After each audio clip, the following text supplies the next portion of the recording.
Hi guys, it's KJM and you guessed it, it is Countdown to Christmas 2023 and the second movie in this season, this magical season. Where Are You Christmas premiered last night, 8 p.m. Eastern, on the Hallmark Channel. Now, shout out to the countries that are not able to receive the Hallmark Channel, but they write under the Hallmark Channel's Facebook page and they're begging Hallmark to come there. I saw somebody, shout out, Hallmark from Australia. And yeah, we all need some extra love in our lives during Christmas or even year round. So I'm really hoping y'all get the Hallmark Channel. For those of us that are not appreciating the Hallmark Channel, do realize that other countries are trying to get the Hallmark Channel. But anyway, let's get into this review. Okay, so wait, I wanted to start off with our lead because I just thought this movie mixes kind of fantasy with romance, which is like the new genre that I really love from Hallmark. Like if you watched her in Next Stop Christmas, that had a Back to the Future feel, and they even brought us Vicky from One Life to Live, was on there. And that was wonderful, right? If you guys have seen Rip in Time, it's usually on Hallmark Movies and Mysteries. That's another fantasy romance kind of movie, and I'm loving that genre for Hallmark because usually you guys get very creative. Now, first critique for Where Are You Christmas is some people said that this movie actually ripped off the movie Pleasantville. I've never seen Pleasantville, but even when you guys, some of the Hallmarkies wrote under the comments for this movie, some of you said even though it reminded you of it, you still really loved the movie. So that was one of Megan's complaints, is that it was a ripoff of Pleasantville. But we'll talk a little bit more about this movie. Let me go ahead and tell you who is in it because I am so bad with names. Hold up. Okay, I'm back with my friends.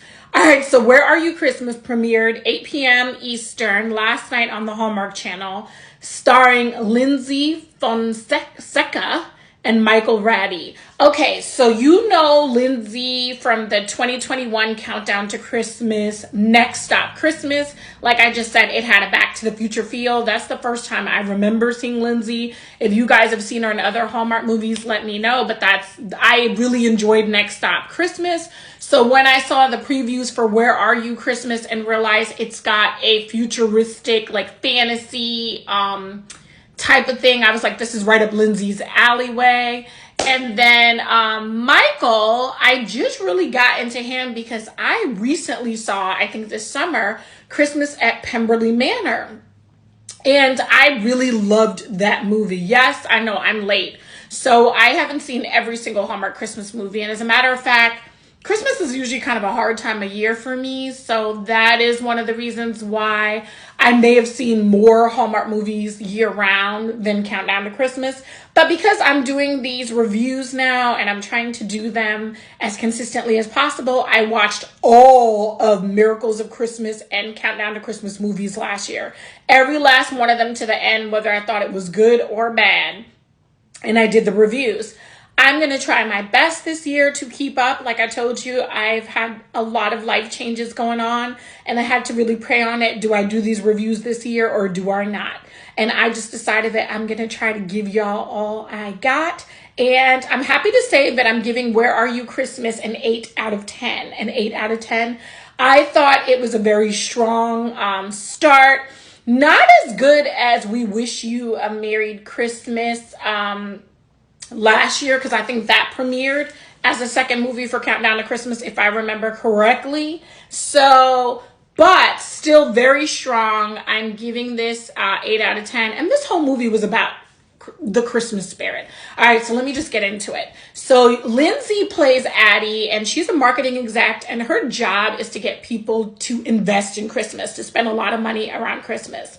Yet when Christmas time comes, she likes to be in the Maldives, okay, and vacationing instead of being in Red Lake Falls, which somebody in the Hallmarky comments said they're from Red Lake Falls and there's one in Minnesota. So I'm guessing maybe this is being taken place in Minnesota. It makes sense because she would have Addie would have driven from Chicago to Red Lake Falls. So I'm thinking Midwest to Midwest. Probably it is, Minnesota. Okay, so shout out to the people in Red Lake Falls, Minnesota. Anyway, so Addie, it usually goes away for Christmas. She likes the island feeling. Girl, I don't blame you because it's what I would want to do for Christmas. If I was able to every year because I'm an island girl. So anyway, her brother calls her and tells her that this year she should not go to the Maldives because he's going to propose to his girlfriend and he'd like the entire family to be there.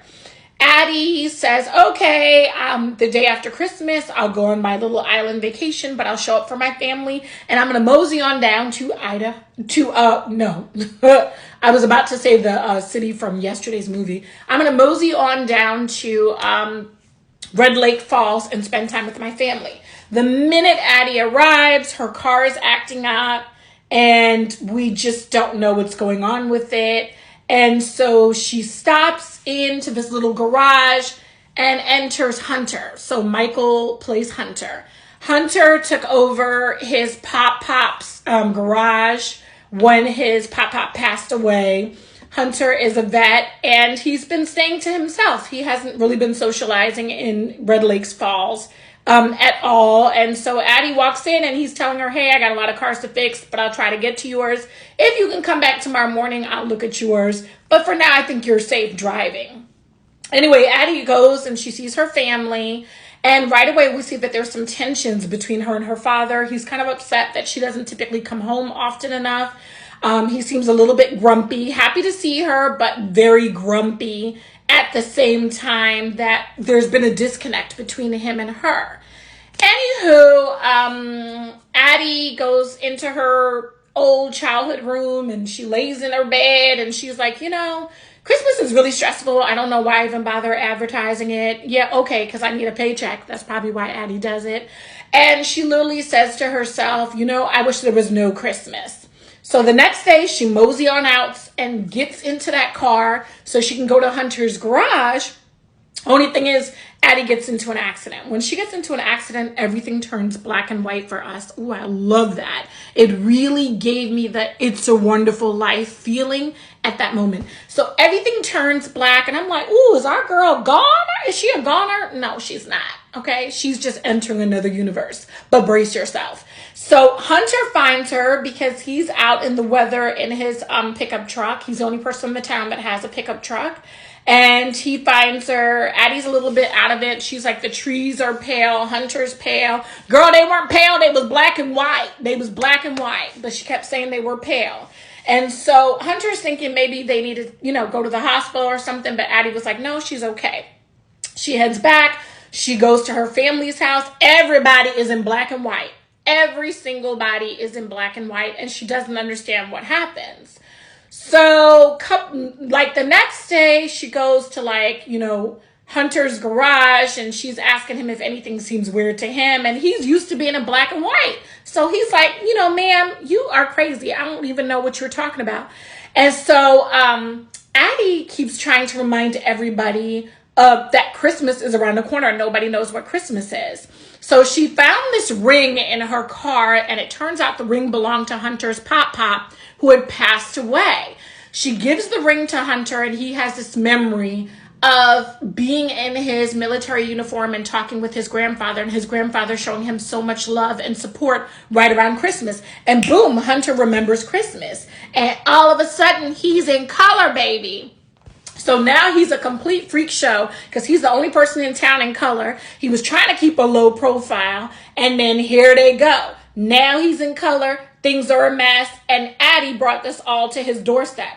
Come to find out, everybody will stay in black and white and only emerge into color when they remember the joy of Christmas. That's right. So Addie and Hunter go around and they try to spread the joy of Christmas amongst the town and Addie's family. They managed to do it, and it was just beautiful. I'm giving this movie an 8 out of 10. And at the end of the movie, we hear Faith Hill singing, "Where Are You, Christmas?" Baby, it was the 90s, and my country crossover queen was singing her heart out. This movie is an 8 out of 10. I recommend.